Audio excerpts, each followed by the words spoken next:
Hey everyone, ready to dive in? Today we're taking a look at the world of manipulation. And no, we're not giving you the keys to the control room or anything. We're actually using this book by William Cooper. It's called Dark Psychology and Manipulation.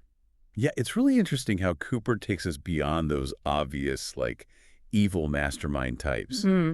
He shows how this stuff, manipulation, it's really woven into our everyday interactions, often in ways we don't even realize. It's true. I mean, think about it, those annoying jingles you just can't get out of your head. Or that friend who always seems to conveniently forget their wallet when it's time to pay the bill. Persuasion, manipulation, it's everywhere. Exactly. And that's why getting a handle on this is so important. It's like a secret weapon. Decode those subtle tactics so you can make sure you're the one calling the shots, not the other way around. And, Cooper really hits the nail on the head early on in the book when he says how often we're totally oblivious to the manipulation happening right under our noses. So let's break it down. What exactly is dark psychology? It does sound kind of ominous, right? Well, it really comes down to understanding that potential for manipulation that exists within all of us. Yeah. It's about those darker aspects of human nature that drive to influence, to control, even if it means stepping on someone else to get what we want. It's like everyone's got an angle, right? But Cooper breaks down these really specific tactics, and I've got to say, I was surprised by how common some of them are, like denial. Oh, denial's a classic. It's how those master manipulators twist things around, pretending something did or didn't happen, whatever suits their needs in the moment. Like, remember that time you lent your friend that book? Oh, I've been there. Right. And they swore up and down they gave it back. And then months later, there it is, hiding under a pile of who knows what on their couch. Busted. That's denial in action. Maybe not always intentional manipulation, but definitely denial. Or even in a courtroom, right? When a lawyer tries to plant those seeds of doubt about evidence, even when it seems rock solid, that's denial at play, trying to mess with your perception of reality. Exactly. And then there's that sneaky tactic, putting others down. Mm. It flies under the radar so easily, disguised as a compliment, but it stings just the same. Those backhanded comments like, wow, you look fantastic for your age. Ouch, right. The thing Cooper really nails about that one is how it preys on people's insecurities, especially those who already struggle with self-esteem. It chips away at your confidence, Yeah. makes you more vulnerable to being influenced. Absolutely. And we can't forget about emotional blackmail. That one's a heartbreaker, literally. It's all about using someone's past, their insecurities, their vulnerabilities, to control them. It's like they're holding your vulnerabilities hostage, threatening to reveal a secret, or laying on the guilt trip till you crack. If you really loved me, ugh, I've been there. I can practically hear it now. The important thing to remember is that you always have a choice. Once you see emotional blackmail for what it is, you can start to set those boundaries, not let those tactics control you. Now, Cooper also dives into these personality types that are like hardwired for manipulation. He calls it the dark triad: narcissism, Machiavellianism, and psychopathy. It's a scary bunch. It's important to remember that everyone can exhibit these traits to some degree. It's when they become dominant in someone's personality that things get, let's just say, interesting. Okay, so let's unpack these dark personalities a bit. First up, narcissism. We all know someone who can't get enough of themselves, right? Oh, absolutely. But narcissism goes way beyond just vanity. What Cooper really highlights is that deep-seated need for admiration and that sense of entitlement that narcissists have. Like that boss who takes credit for your ideas, or that partner who always has to be the center of attention. Exactly. And they can be incredibly charming, flattering. That's what makes it so insidious. It feels good to be around them until you realize it's all about their need for control. And then there's Machiavellianism, the master strategists, always thinking 10 steps ahead, ruthless about getting what they want. What I found fascinating in this section was how Cooper explains that for a Machiavellian, the ends justify the means. If using a particular tactic gets them what they want, they see it as fair game, even if it means stepping on others to climb that ladder. It's like they see life as one big game. Exactly. And finally, there's psychopathy. But Cooper doesn't delve into this one as much in this book because, as he explains, it's often associated with criminal behavior. So maybe less relevant to our everyday interactions unless you work in law enforcement or something. Okay, so we've got these manipulative personalities, these sneaky tactics they use. But how can we actually spot them in action? This is where it gets really interesting for me, nonverbal cues. Right. It's amazing how much we communicate without even saying a word. Our facial expressions, that eye contact or lack thereof, even the way we're standing, it's like our body speaking its own language. And Cooper breaks down all these nonverbal zones, and I swear, you'll start to notice this stuff everywhere. First up, facial expressions. It's incredible how our faces can betray our true feelings, even when we try our best to mask them, right? Cooper talks about the universality of those basic emotions, happiness, sadness, anger, and those micro-expressions that flit across our face for a fraction of a second. Right, those little tells that give you away. So pay attention. If someone's words are saying one thing but their face is telling a different story, that's a major red flag right there. Totally. What about eye contact? Too much can feel kind of intense, too little, and they might be hiding something. It's all about finding that sweet spot, you know? For sure. What about our posture and how we use gestures? Well, think about it. Someone who's closed off, shoulders slumped, they might be feeling insecure. Someone standing tall, shoulders back, that's projecting confidence, even if they're faking it. You know, this is the part that blew my mind. Mm. Once you start paying attention to these nonverbal cues, it's like you're seeing the world with new eyes. You become this, like, human behavior detective. Exactly. Reading between the lines like a pro. So ready for something that sounds like it's straight out of a spy movie.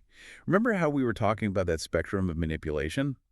Well, brainwashing falls somewhere on that spectrum, and it's not always as over the top as you might think. Wait, so you're saying brainwashing isn't just for those crazy cult scenarios we see in the movies? Tell me more about that. It's about breaking down those existing beliefs and replacing them with new ones.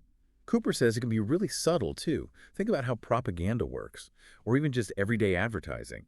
How often do you see an ad for something and suddenly you feel like you need it? Oh, all the time. Or those political campaigns that use fear, or those catchy slogans. They're tapping into our emotions to influence how we think. Exactly. And it's not always some evil genius behind it, right?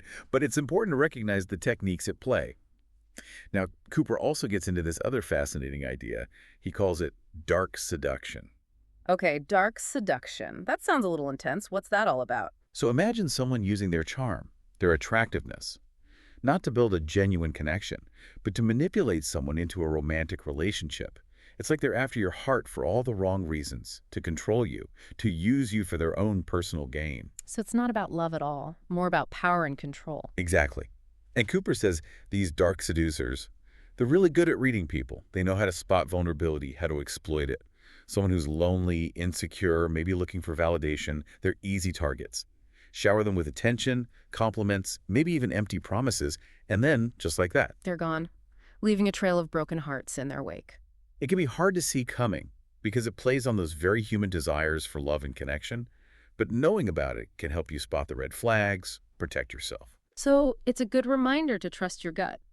Someone might seem charming, attentive, but that doesn't mean their intentions are pure. Exactly. Trust your instincts. Now, enough about the dark stuff for a bit.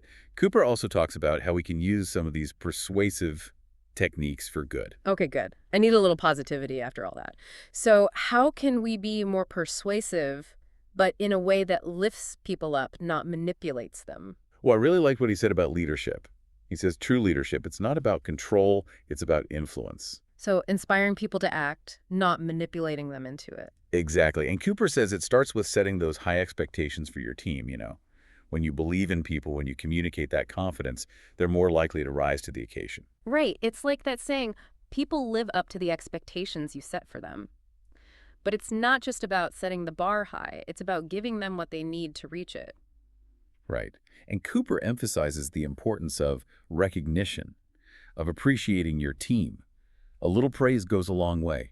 Celebrate those wins, no matter how small. Okay, so creating that positive, supportive work environment. What about those times when you need to encourage positive change? Cooper's got some good advice for that, too. He suggests focusing on people's strengths, you know, help them develop their potential instead of harping on their weaknesses all the time. And he says it's important to be open to feedback because, hey, nobody's perfect, right? For sure. Creating that space where people feel safe to speak up, share their ideas, even their concerns. It's all about building that culture of trust, you know, where people feel like they can contribute, share their thoughts, even if they disagree, without fear of, like, being shut down. It's amazing how much more you can accomplish when everyone's pulling in the same direction. Knowing how to motivate people ethically, that's huge, especially in leadership. But Cooper doesn't stop there. He takes all these persuasive techniques and shows you how to apply them in everyday situations, customer service, negotiating, like anything. It's pretty cool. It's all about understanding the psychology behind influence, Hmm. which, let's be honest, can come in handy in a lot of situations. But of course, with great power comes great responsibility. Right. And that's why Cooper also spends time talking about deception, Hmm. recognizing it, understanding it. Because to spot the good guys, we've also got to be able to spot the bad guys. Is that what you're saying? Exactly. He breaks down all those different shades of deception, Mhm. from blatant lies to those sneaky little equivocations where people dance around the truth, and even concealment where information is deliberately withheld. So it's not always about what's said, but what's left unsaid. Sometimes. And, Cooper talks about how deception is often used to gain an advantage.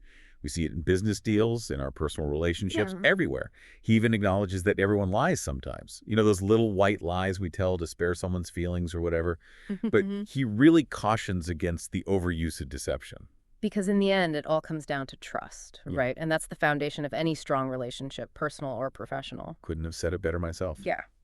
But how could you tell if someone's being dishonest with you? Is it really possible to become, like, a human lie detector? That's the million-dollar question.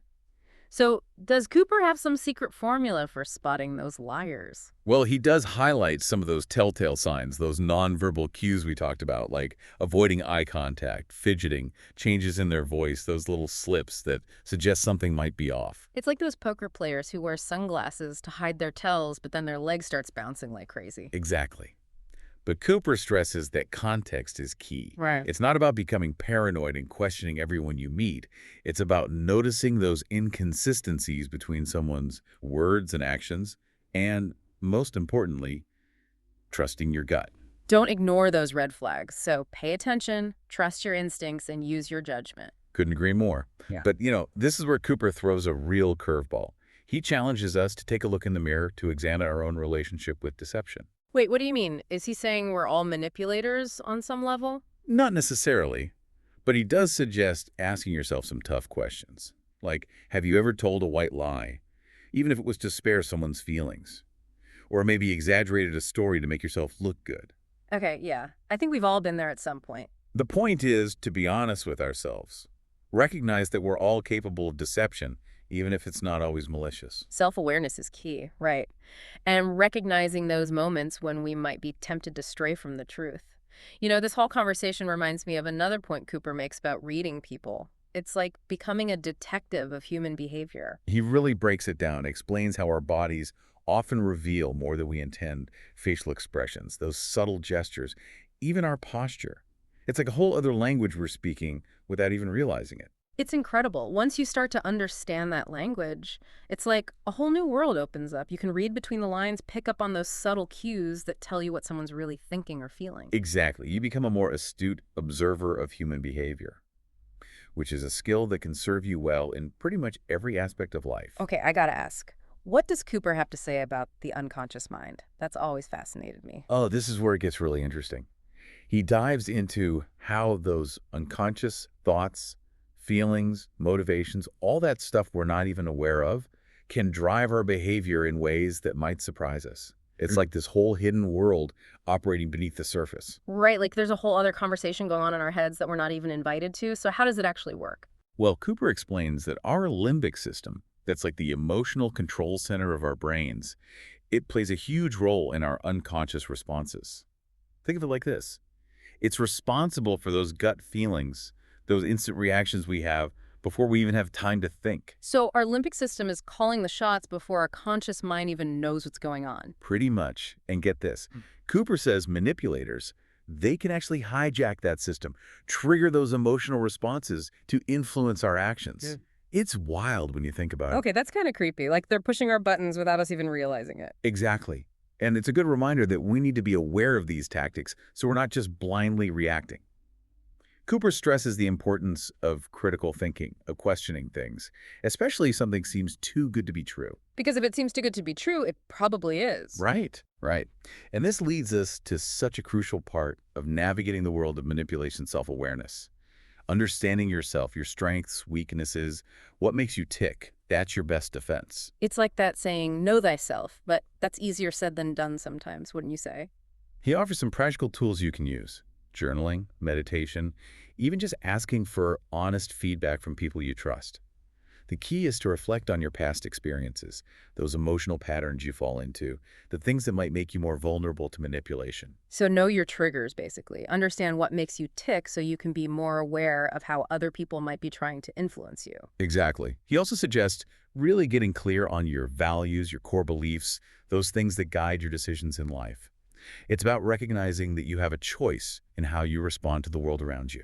This has been eye-opening, and honestly, I feel like I've only scratched the surface. If you had to pick one key takeaway, just one thing for our listeners to remember, what would it be? I think Cooper says it best when he says, knowledge is power.